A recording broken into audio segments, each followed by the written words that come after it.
The moment I opened my eyes, I knew it was the day. I bundled up and headed out the door to Kill Devil Hill, not far from Kitty Hawk. Mom tried to call me back for breakfast, but I made believe I didn't hear her and kept running.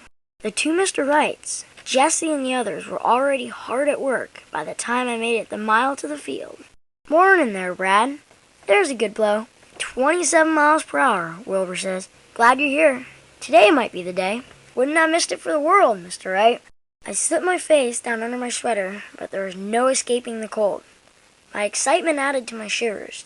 Today might be the day. Wow! This might be man's first flight. And me, Brad Phelps, I was going to be there. How lucky was that? I helped out where I could, getting hot drinks from their cabin, holding wrenches, and the like, but mostly there was lots of waiting around. They were perfectionists, and Flyer was their baby. They finally fired up that 12-horsepower engine about 10:30, and my heart began pounding. A couple of days before, Wilbur stayed up for 3.5 seconds. This time, it was Orville who climbed on and laid down behind the controls. Everybody held their breath. Orville released a wire, and the machine moved slowly down the track. Wilbur ran alongside to steady it. At about 40 feet, it lifted off the ground. Under its own power, with a man on board, this machine climbed about 10 feet in the air and wobbled its way for a distance 120 feet in 12 seconds.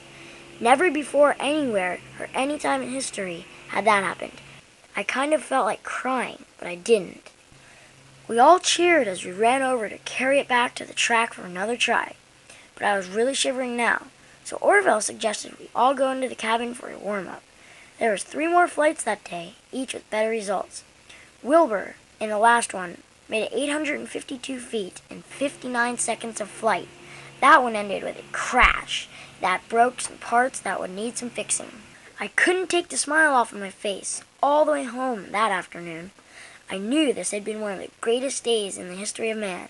Forever, people had been wishing they could fly. From this day on, they could. It was indeed the right day, and I was there.